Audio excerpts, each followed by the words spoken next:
Hello, everybody, and welcome back to the Rocky Top Insider Diamond Pass podcast here on this Monday, April 6th evening edition, National Championship edition, but not talking basketball, as UConn and Michigan will tip off here momentarily. But first, we got some baseball to talk about here on the Diamond Pass. I'm your host, Jack Foster, joined alongside Ryan Schumpert here day after Easter. Hope everyone had a great holiday weekend. We have another series to get into. Tennessee drops the series to LSU, losing games 1 and 3, bookending a impressive Saturday low-scoring win. But the weekend ends in heartbreak once again for the Vols with another Sunday meltdown. Sunday defeat that should not have happened, what have you. It is just more of the same for this team. But before we get into it, Ryan, how you doing? Doing well. Glad to be back on here. And yeah, you just said it. Feels like a lot of the same stuff we've been talking about. A lot of the same issues for Tennessee, and an upsetting, disappointing weekend for the Vols. Yeah, it's not like this team is getting manhandled, beat down, blowout series losses after blowout series losses. That is not the case for the 2026 Tennessee baseball Vols. I mean, 3 walk-off losses to Vandy tell the story there. It was all tight games. Tennessee couldn't finish. And then you fast forward to the LSU series. Tennessee has game 1 in its grasp. Tremendous Landon Mack start, up 4-1 in the late innings, final 2 innings. You think Brandon Arbitson can get you to the finish line. Tennessee's bullpen pitching falls apart. LSU wins 7-5. Doesn't fall apart due to Cam Appenzeller being amazing on Saturday once again. But then on Sunday, LSU is able to tie it with a run in the 9th to force extras. And then in the 12th, things completely fall apart for the Vols as LSU plates 10 runs in the 12th to win 16-6. A 10-run extra inning win is something I don't know if I've ever seen. Definitely not seen since covering Tennessee. It is an absolute rarity. And now Tennessee falls to 4-8 in SEC play. But, you know, Ryan, that's the point I wanted to make first, is that it's not like this team is just doesn't belong. They belong. They're just not finishing. No, and I think, I mean, that's 100% accurate. What they've had one SEC loss Friday night against Missouri that wasn't a game, going down the wire. There wasn't chances that Tennessee had late. I mean, even Saturday at Georgia, I think Tennessee lost by 2 runs, but they had 2 runners in scoring position in the 8th inning with a chance to tie the game with 1 base hit. So, I think on one level, there's the sense of some of this has to even out for Tennessee, and that is the positive. They're not super far away. But the negative is that they don't have an offense. They're not going to win a lot of games running away from people because they don't have very good offense. And outside of a couple pieces in the bullpen, they don't have many reliable arms. So it's kind of the issue of you're going to be in a lot of close games, and you only have so many bullpen pitchers you can trust. And that's leading to a lot of late game blown leads and close losses. It's a 1A, 1B, whichever way you put it, as far as why Tennessee has lost this many games, what has plagued them the most. But what is your 1A? Is it an inconsistency offensively, or is it the inability to get to the finish line due to these bullpen arms beyond just a couple, of course, underwhelming so far in SEC play? To me, it's the offense. This offense just isn't very good. It isn't good enough right now. And I thought Josh Elander made, and I guess probably an obvious point, but a good point that they need more from their better hitters. They're guys that they expected to be the ones leading their horses. Yeah, and their horses this weekend. Obviously, Blaine Brown had. We could argue if Tennessee gets to the finish line, gets that 27th out on Sunday, the biggest swing of the weekend with a grand slam. But another weekend where he doesn't get on base a whole lot, and Henry Ford was really really poor at the plate. 1 for 12, a couple walks, and those guys in SEC play. Brown slashing 216, 310, 490, and Ford slashing 192, 271, 385. That's not going to get it done. That's not going to get it done for this Tennessee team. Yeah, I was going through the stats Sunday night after the game, and to see Ford sub 200 in SEC play, that is just not at all something we thought would be a reality 12 games in. And you look at Tennessee's hitters across the board, no one's at 300 that's an everyday player. Trent Grindlinger is by far the best of guys who've gotten opportunities. He's hitting 412, but only 17 at bats. Fun fact, Trent Grindlinger has the same amount of hits as Tyler Myatt and Jay Abernathy in league play on 36 less at bats. It's a wild stat. But yeah, the top guys aren't performing. I think overall you like what you're getting out of Blake Grimmer because of the clutch hits he's provided and the amount he walks. I don't think that he is a detriment to this lineup at any stretch. And Reese Chapman has had his moments, but overall, it's kind of like every other person in this lineup. There will be one or two games where, hey, this guy's providing a lot. Maybe he's getting in a rhythm. Oh, look at Manny Marin. He started league play hot, and it has stalled big time for him. Henry Ford the same way. Blaine Brown has had games here and there, like we've said, but there's just no one that really can find a mojo right now, it seems like. But Ryan, it would be a waste of breath to talk about, hey, Josh Leonard needs to do this to change the lineup or bring this guy in, give him opportunities. The 9 feels set. I mean, there's 11 or 12 guys that you would expect to at least receive at bats here and there, more, which is obviously more than 9. But for the most part, who Tennessee's contributors are going to be. The problem is just contributing more often now. Yeah, I mean, the lineup will look different on any given day because your 2 catchers are going to be in the lineup at different positions if they're not catching on any given day. So, yeah, and no, you're right. I think if you just look at the SEC numbers as a whole for the guys in the middle of the pack in Tennessee's lineup, like you look at Blake Grimmer, certainly Blake Grimmer, who's hitting 279, has 3 home runs, 2 more doubles. Reese Chapman hitting 271, 6 extra base hits. Garrett Wright, who's only hitting 240, but he's got a 356 on base percentage. Even Stonewall's obviously hurt now, but had a lot of extra base hits while he was playing with providing pop.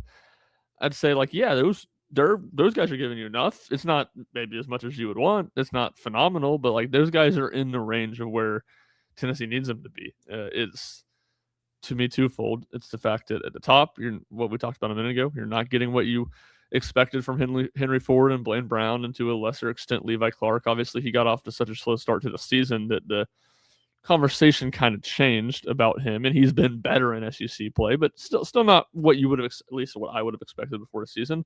Yeah. And then it's that being the biggest thing. And there's just literally zero production from second base. I mean, the 9 spot in the order could not be a bigger black hole. And look, I guess Blake Grimmer starting some games at second, but whoever that 9th starter is, whether it's Tyler Myatt or Jay Abernathy or Chris Newstrom, it is just an absolute zero. When one of those guys is in the lineup. Yeah, I think it was good to see Jay have an RBI double Saturday, which was big in the game, a 3-run win, a massive swing of the bat there. But that's one of 2 SEC hits he's had in 26 ABs, and he's not even walking a lot. We talk about Jay Abernathy early in the year. Hey, he can get on. I think he walked a ton in Texas, and, that it was just a trend that was really good for him, is how much he was getting on despite not hitting proficiently. But that has gone away. Only 1 walk in SEC play this year. So he's giving you very little. But my point of, he at least provided something Saturday, gets the second base start Sunday as a reward. Does little with it. But, it's just trying things there, seeing what could work. 2 games every weekend, it feels like Tennessee's going to have that problem of a 9-hole, and trying to find more consistency there, because you mentioned with the way the catcher situation is likely going to work moving forward. We saw it this weekend. Levi Clark Friday, Sunday. Now, does that stay the same? Maybe not, but I don't see why it wouldn't. And then Garrett Wright behind the plate on Saturday, which moves Levi to first, Blake Grimmer to second. So on Friday and Sunday, that's when you have to start one of these guys at second base. Wright is in center field, of course. But I thought it was, we talked about this last week, Ryan, of which guy's going to start twice. Seems to be Clark. Yeah, no, that's what they went with this weekend, and I think it makes sense. He's gotten more work as a whole back there this season. So here's a trivia stat question for you. How many hits in SEC play do you think Tennessee's gotten from Tyler Myatt, Jay Abernathy, Chris Newstrom, and Ariel Antigua? Well, I know Myatt and Jay have 7, so I'm going to say 0 for the other 7. Yeah, 7. Yeah. 7's the number. Because I didn't recall an Ariel or Chris hit. So yeah. Here's another offensive airing of grievances. I mean, just disgusting at bats in the 9th and 10th inning from Tennessee in Game 3. Yeah. They saw 11 pitches in 2 combined innings. You had 6 guys. Actually, Garrett Wright did not do this, so I take this away from Garrett Wright, and he hit the ball hard, I think, at the second baseman.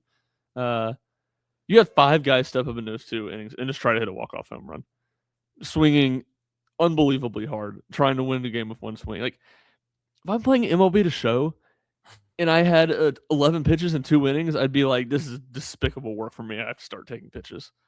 Like, it's just too much guy. And look, this offense was, I think, this lineup was built to be a power hitting lineup, but there's not enough power, and there's a lot of guys trying to hit home runs, it feels like, on every at bat, or try to do too much. And look, those 2 innings were a dramatic example. It doesn't look like that all game, but for 2 innings, when it's like, just get somebody on base.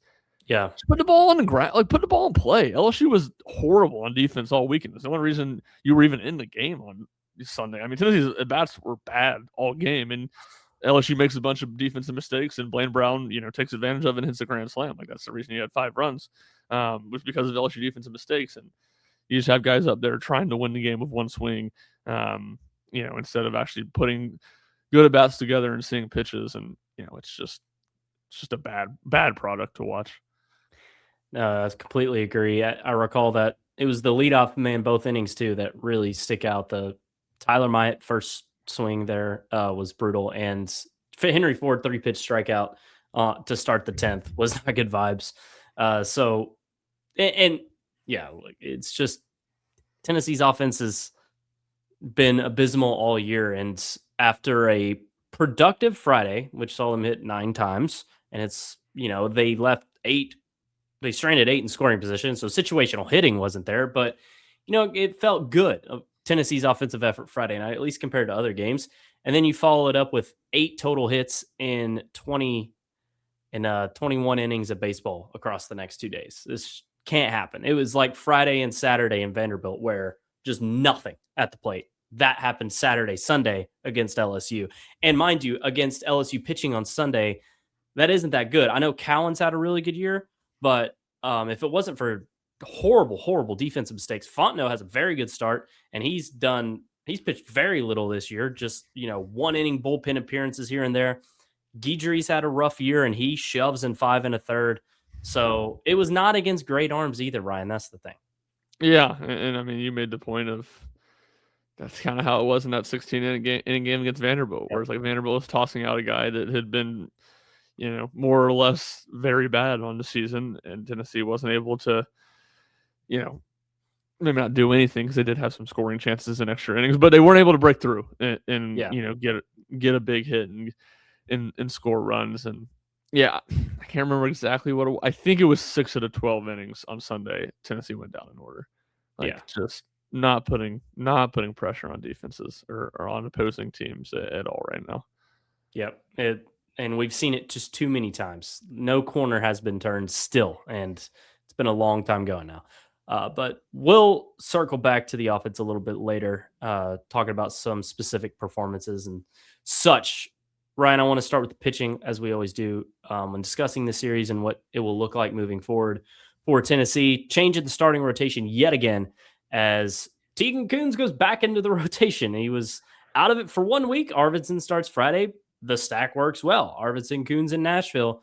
But that was it for that, as Kuhns moves to a Saturday role, and Landon Mack gets the Friday night nod, which worked well for Tennessee. Landon Mack, a very fiery, competitive dude.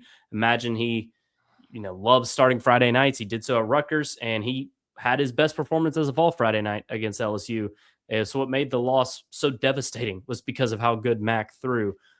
7 innings, only 3 hits, 1 run it was earned, struck out 10, walked just 1. I know it was a talking point after the game as things spiraled for Tennessee in the 8th. Why didn't Mac come back out? Didn't seem to be a thought that Josh Elander had. He was dealing a little bit with his diabetes stuff. I believe his like pouch on his stomach was bothering him. But 62 strikes, 94 pitches through 7. I mean, we didn't think the starting rotation would change after last week, so I guess it could. But I feel like Mac on Fridays, it worked this well to start. Probably something you want to continue doing. Yeah, I do think like his just overall presence is good leading Tennessee into weekends. Like I think he has a little bit more of a chip on his shoulder, and just kind of that fire and competitiveness that I think is good for Tennessee. So no, and he looked great. Works out of that jam, earlier in the game, and just gets on a roll. What was it? The final 14 guys he retired.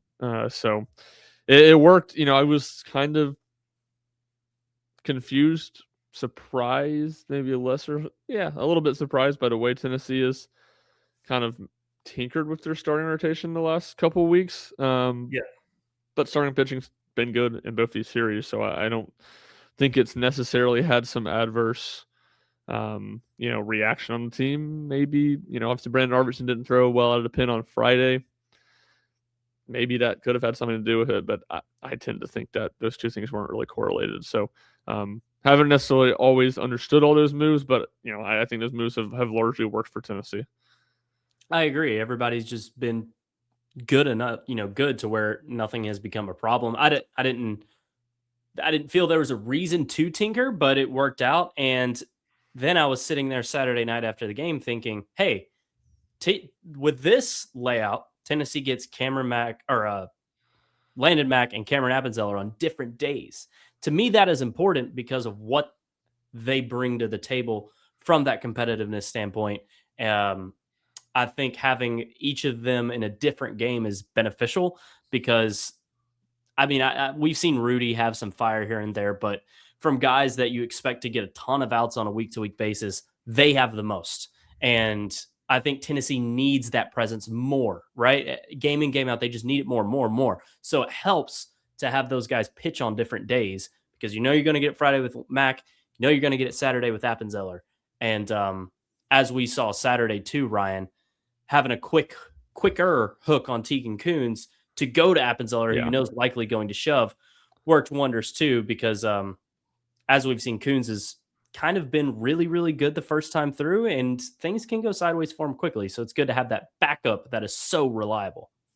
Yeah, no doubt, and I think that plan worked really well.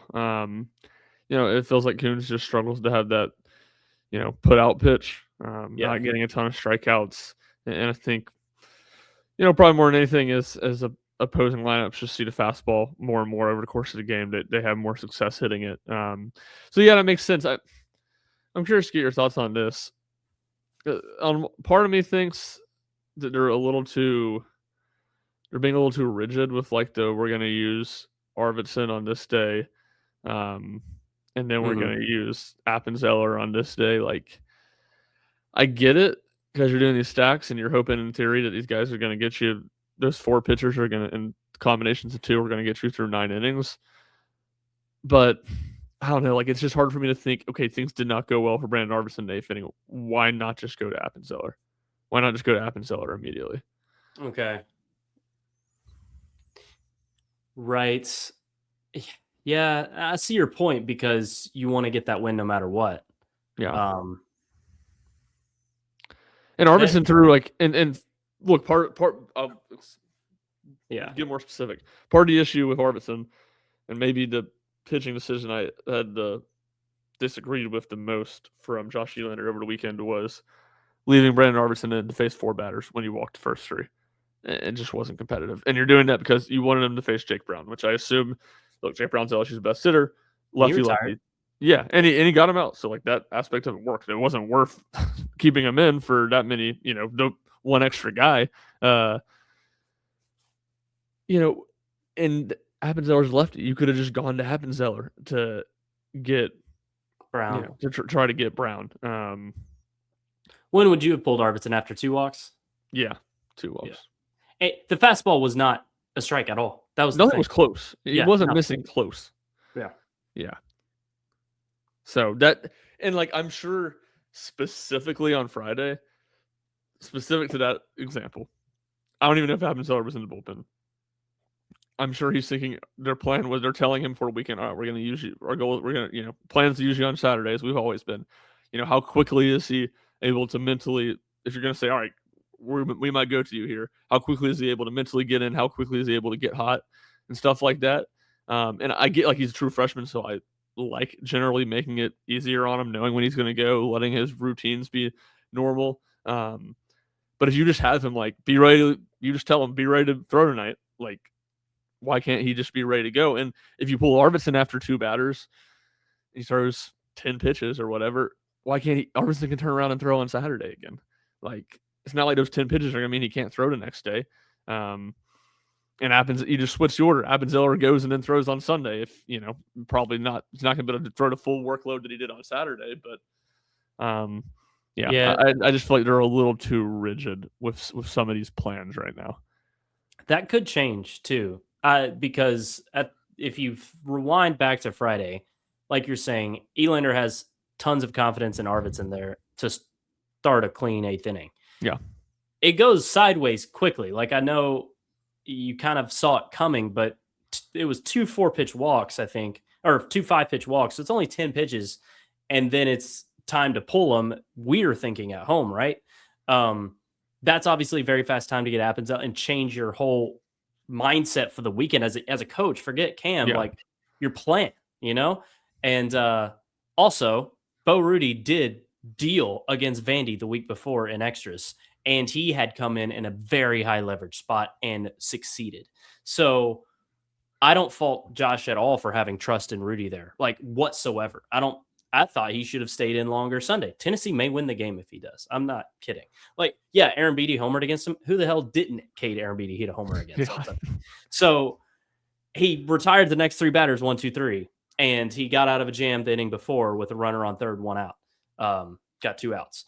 So I didn't fault him going Rudy there. It sucked for Bo because he had obviously it's different pitching there with bases juiced and 1 out than nobody on. But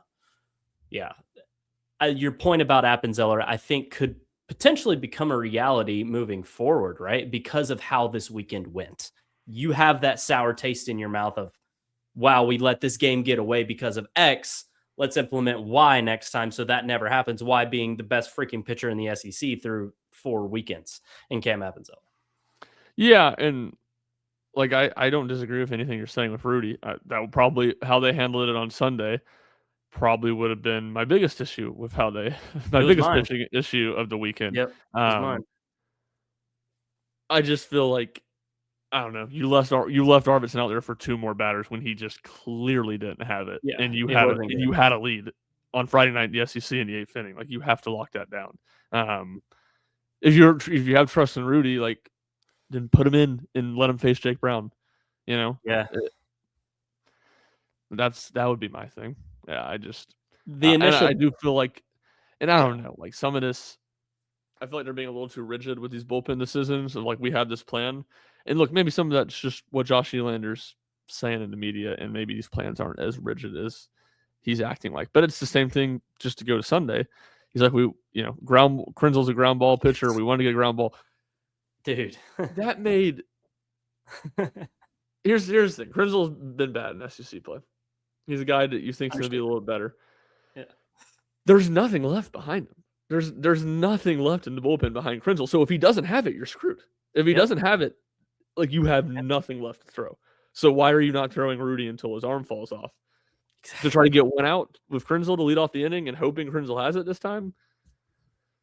Yeah. That made just no sense to me. It's mind-boggling. We talked about it Sunday. Yes, I realize Nick Abraham threw 4 scoreless against Vanderbilt, but you didn't even go to him first. You went to Chandler Day, who just got his SEC debut 2 nights ago. And yeah, if Abraham doesn't work, you're really screwed because all these dudes have ever thrown against are midweek players.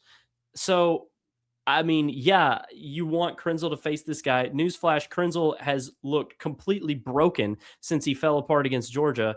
He did again. Okay, yeah, quick hook. Nice. But then we have, the freshmen that are coming up and Abraham, sophomore, who's still pretty green. He barely threw last year. And yes, I know he did well against Vandy, as I said, but that drove me crazy. That was the biggest mistake of the weekend. And look, Tennessee paid for it. 10 runs in the 12th. A complete embarrassment that LSU laid on him. But yeah, we talked about that. To me, that I did not understand that at all. That's why I asked Josh after the game if there was any thought of Bo going back out or if he was scared because of the way he got tagged the inning before. But there didn't seem to be any thought. It was Krenzel the whole way. And I believe him too, Ryan, because Krenzel was warming up with Rudy while Arvidsson was on the mound. So it was in the plan. Yeah, no, I think you're right on all that. And look, it's a weird thing where I think the Friday decision was more, the way Elander handled the bullpen on Friday was more costly. Because I just have such little confidence watching Tennessee's offense on Sunday that they were going to do what it took to win the game. But the decision making on Sunday was more perplexing. Yeah. And look, I will say, like, with all this, we're being critical of Josh Elander here. There's not a ton of great options. Bo Rudy, who's been their third best bullpen arm, it's not like he's been that great. He's had some really good moments, but he gives up the grand slam to Derek Curiel on Friday night. He'd given up a home run in the 10th inning. So there aren't always great options, which makes it more difficult. Those are just little things that, especially thing on Sunday, I really didn't understand the logic to it. Friday, I just disagreed with how they handled it, but I understood the logic. I don't even understand the logic of what they did in the 12th inning on Sunday. Yeah. Even Chandler Day coming in with a 3-run game. It's not, you're not getting just demolished now. It's still in the balance. It worked. He didn't give up a run, but it was still a little weird to me. Like, again, they don't have other guys, but to me that felt like testing him out as a Mark Hendy replacement. Yeah, lefty, right? Chandler Day's lefty. So, Yep, makes sense. Yeah, because Hendy would, you'd think, be that guy before the year. The initial point there, though, of just the rigidity of sticking to a pitching plan, stubbornness, whatever you want to call it, is a good one.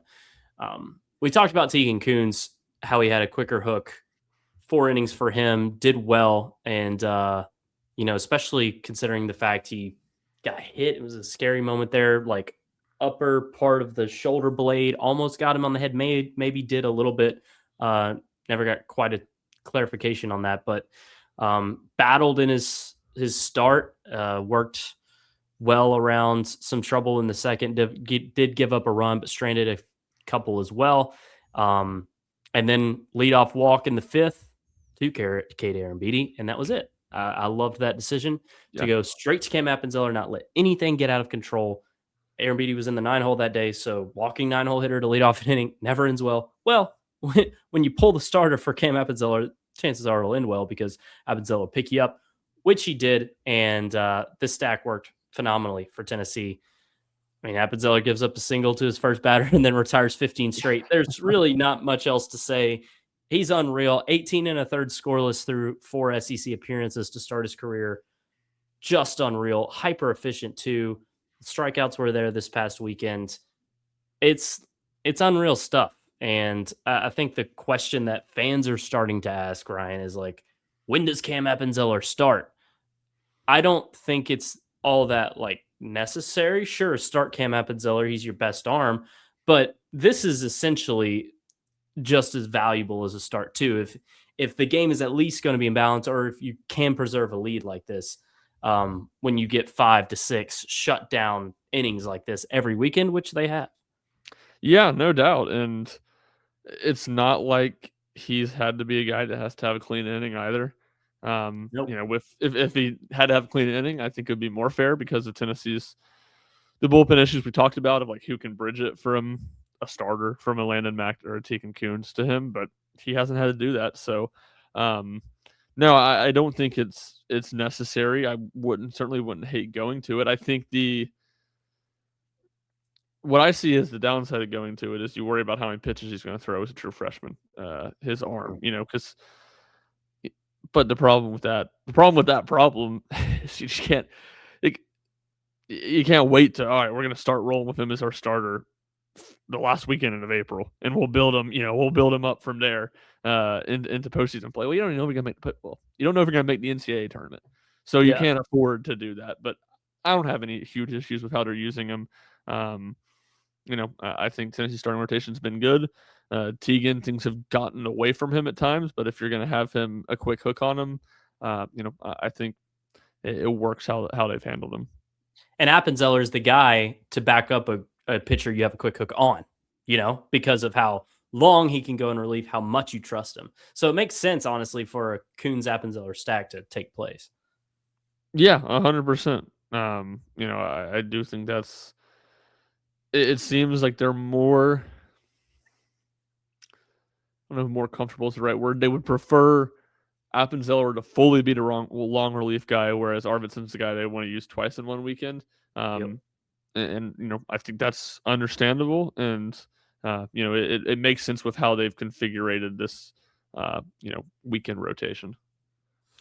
Yeah, and Arvidsson did go twice in the weekend, bounces back, fairly well there on Sunday, pitching the final innings of regulation, if you will, right before extras.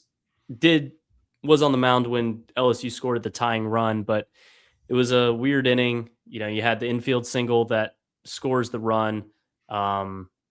Jay Johnson gets ejected with 2 outs, and you have Dardar who singles afterwards. Stanfield gets hit. That was a bad pitch from Arvidsson, and then the infield single to score 1. But overall, I thought Arvidsson settled the game when he come in after Brady Frederick had just given up back-to-back jacks. We haven't even mentioned Frederick. That's a problem. You'd like to at least trust him a little bit, and to give up 2 homers on 4 pitches, I don't really know how you can trust him much going forward. But Arvidsson picked him up and did well for the most part. But yeah, we kind of touched on the Sunday pitching already. It's just lack of trustworthy guys, and it's an Evan Blanco start that no one's talking about, that no one will remember, and that was a fantastic bounce back effort for him too. But yeah, just that Sunday pitching, man. I know it's all a puzzle, and it's how can you put it together, but that is not the way. Yeah, and I guess it was. I'm trying to remember. I think I asked Josh Nylander about it on Friday. Of the mindset of surely y'all will win some close games, that type of thing. Which I guess the concern with that, past some of the stuff I said earlier about bad bullpen, bad offense, it's going to set yourself up to be in this position a lot. Yep. The problem is, does this become a mentality thing of where it's just guys get tight in these spots late in games when things get tight because they've seen stuff go wrong? And I think that's what, and I don't know if I'm willing to say that that's what's happening, but what to me is worrisome to point in that direction, they're just finding a lot of different ways to lose games.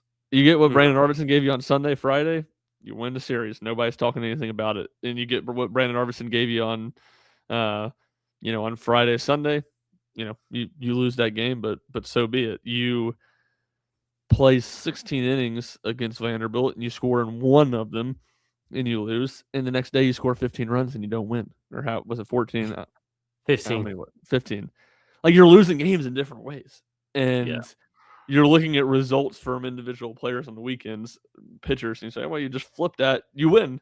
You win the series. Right. So, again, that's not enough examples to be like, man, this is truly just happening all the time. These guys just can't figure out a way to win close games, but it points to that being at least worrisome and something you have to be monitoring at this point. The reality is you trust the starting pitching, especially after what Blanco did Sunday, 6 1/3, only gives up 2 solo shots. Was bad against Vandy, but looked more like the Mizzou outing this past weekend. We talked about Coons, Appenzeller, Mack. You trust those guys. Arvidsson, you're still trusting. And then Rudy has had high highs, a couple of lows, but overall I still have some trust in him. So that is what? That's 6 guys? Yeah. There's no margin for error. Those guys kind of have to get you every out of the weekend, because beyond that, like I think I would have said Brady Frederick entering this weekend as the 7th guy, but then he gives up 2 homers on 4 pitches. Not going to forget that anytime soon. And then, okay, Nick Abraham. What a really nice outing he had in Nashville. turns around, and it is like it's a different pitcher. He just gets rocked in the 12th inning, just not even close to what he was in Nashville. Command wasn't too great either. Hit a guy, walked a guy. So can't have a lot of trust in him. We know Hindy's had problems. Krenzel's lost. So I don't know like who else there could be. Maybe one of these freshmen can rise to the occasion. Maybe it's Chandler Day, but again, he he allows 2 earned runs before recording an out Sunday. So that's the thing, Ryan. It's just really tough in these games that are gonna be close to preserve these leads with no bullpen depth beyond 3 relief arms.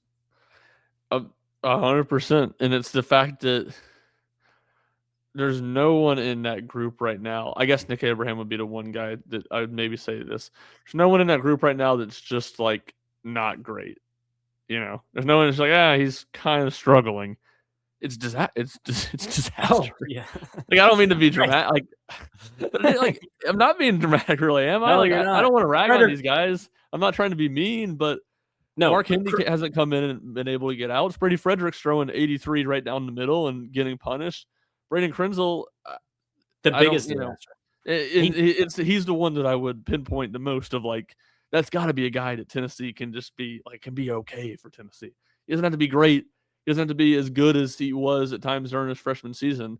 But it just can't be a complete nothing burger where you don't even think about going to. Like, it just, that's how all weekend we're talking about this pitching stuff in the press box, and it's like, man, you really can't go to Krenzel. Like, it's just not going to be good if you go to Krenzel. He comes in, he hits the guy in the second pitch he throws, and Josh Elander's to the mound by the time the guy's taking 3 steps towards first base, and you don't blame him for it. So no, that's the one, Ryan. That's the one to where it shouldn't happen like this.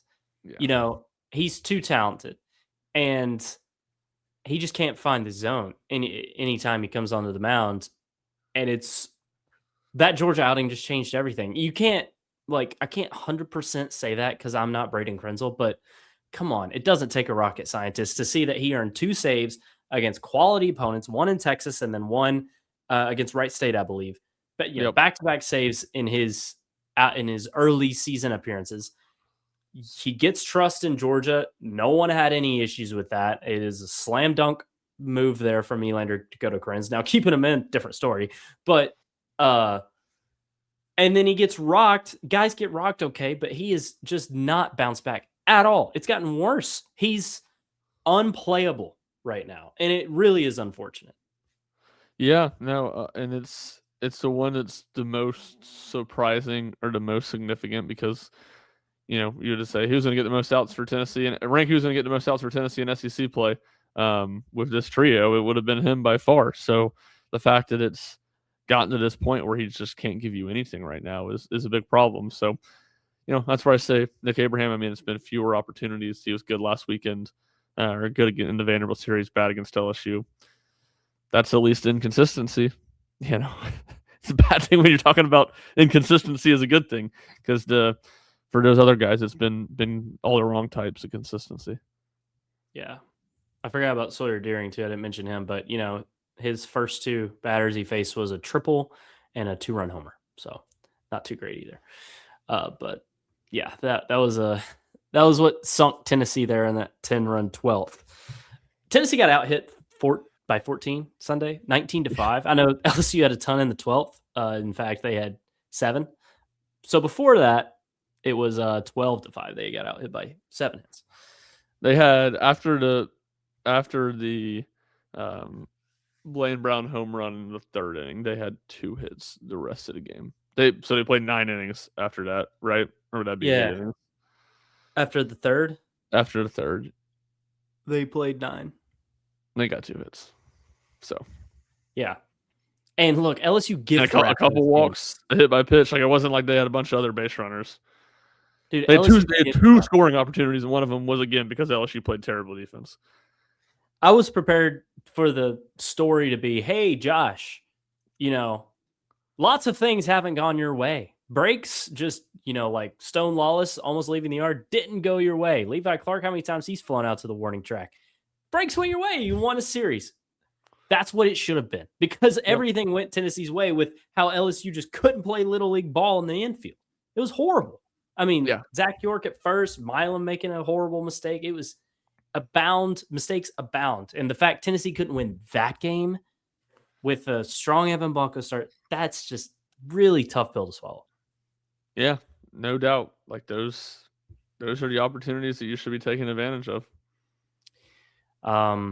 Yeah. All right. Well, let's pivot back to the offense and just wrap up the discussion. We didn't really need to hit on much else, but one guy we didn't quite mention enough of is Trent Grinlinger, who has been really, really good for Tennessee so far. It's not a ton of opportunities, but he started all 3 games this past weekend and got 3 hits on 10 ABs, walked a couple times, only struck out twice. And I think that Grinlinger gives you, as much confidence as almost anyone when he steps up to the plate right now. There's no way you can sit him. He's got a DH every game. And at least, I guess the point should be, at least Tennessee has this, right? Like, at least there's a true freshman who's showing some promise here and can potentially build on this and become a 5-hole hitter for the Vols in due time. Yeah, I completely agree. And the at-bats are good. Even the ones that he doesn't reach base, they're just much better at bats than what Tennessee's getting at other parts of their lineup. So that's the positive trend. I'll be curious to see if Tennessee move. I mean, you kind of hinted at it. Did they move him up in the order? Did they try to thrust him into a bigger role? But he's one of the few bright spots for this offense right now, and he's just consistently going. He has 2 of Tennessee's 5 hits on Sunday. He's given Tennessee good ABs, and anyone that can give Tennessee good ABs right now, you're signing up for that. Shout out to Reese Chapman, by the way, for one of the best plays of the year. That catch in right field on Friday shouldn't go unnoticed. It was number 2 on the top 10 plays for SportsCenter. Yeah, he had a great play, big time night. Yeah. Look, Ryan. So I think what the question is, just surrounding this program, is how do you get back up off the mat? Where do you go from here, right? Like, how do you keep absorbing? How can you keep taking these devastating losses? I mean, Tennessee could have easily swept the last 2 series, right? So how does this keep? How can you rebound after this? Now, a weekend trip to Mississippi State is not quite the thing you want after yet another heartbreaking series loss, but that's the reality. Miss State did just get swept by Georgia, but we know that this is a very tough team. I guess just where's your confidence level, Ryan, in this abilities team to potentially get off the mat or potentially stop allowing these debilitating losses to keep happening? Do you have any confidence? Not a ton. I mean, I'd say some. I do think there's some element of some of this is going to even out for them. Yeah. I think there is that, and I think this team's going to keep playing close games because I think their starting pitching is good. But it just goes to back to what we said a minute ago of talking about the bullpen. Like, there's 5.5 arms you trust right now on the pitching staff as a whole, not in the bullpen. So the margins are so thin there, and then with the offense, like, we just keep saying, or Josh Elander keeps saying, and keep feeling like, well, it's at least a little bit better than they're showing, and it probably still is.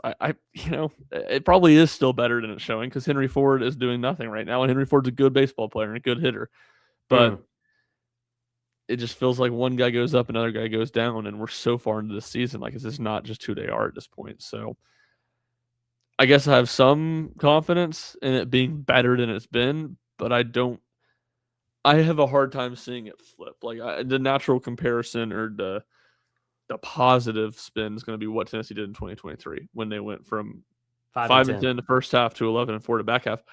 I just don't think they score enough runs to be able to go 11-4 because all these games are close that they play because they don't score. They don't have a great offense, and when you don't have a great offense and you have this many questions in your bullpen, the margin is just small. Like, I have a hard time seeing them rolling off a ton of wins and getting super hot. Win more games, yeah. I believe they can do that. Win more games the next 4 SEC series than they have the first 4. But is it truly going to be enough to, absolutely change the dynamic and change the season? That's where I become a little less sure. Talked about it the other day, but a lot of people refer to it as the path to 15 because 15 could get you on the hosting bubble. It locks you into the tournament. I think the path that we should be talking about for Tennessee right now is the path to 13 because that at least gives you a fighting chance to make the tournament.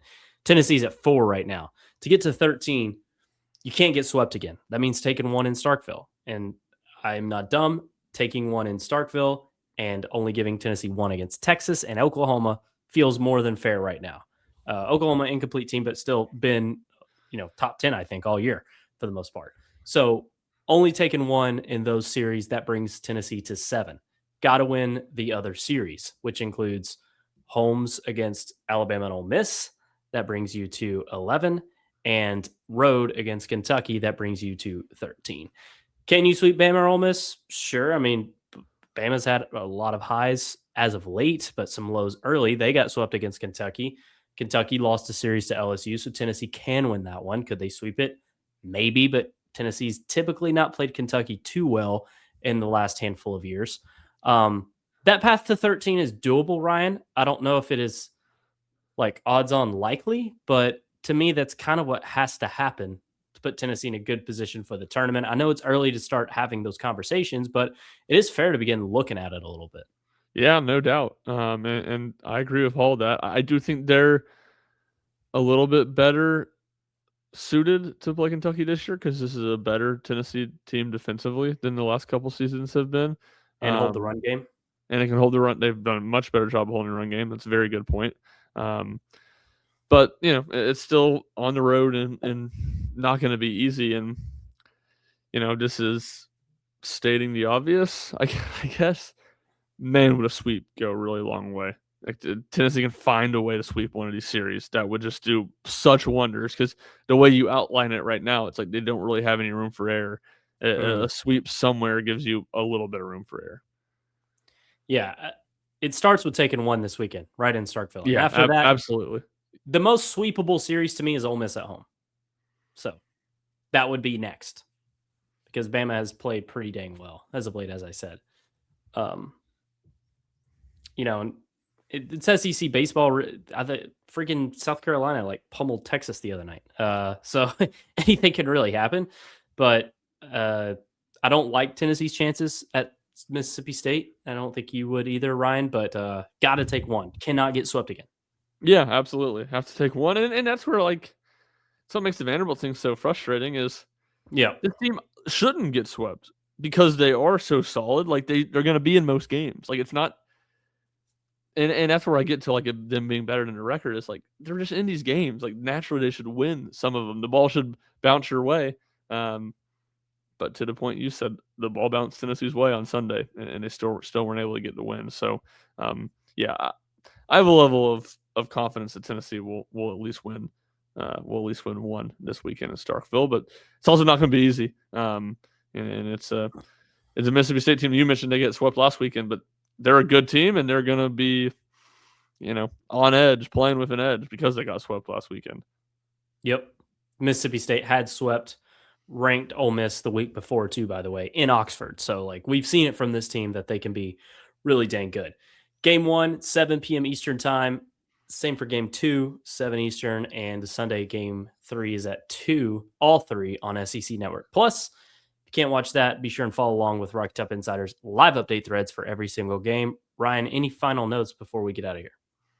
No, I think we've kind of hit on everything. All right. If you want to follow Ryan, you can do so at Ryan Schumpert 00 on X. You can also follow Rocky Top Insider at Rocky Top Insider and myself at Jack Foster Media. Stay up to date with all things Tennessee athletics on RockyTopInsider.com. That includes men's basketball offseason as the portal is opening. There's a lot of news there. Women's basketball. What is Kim Caldwell going to do? Is there a team? Will she find a team? We'll see. It is everybody's favorite drama show right now. And of course, some football spring takeaways here with the spring game coming up and the baseball season in full swing. But for Ryan, I'm Jack. We'll see you next time.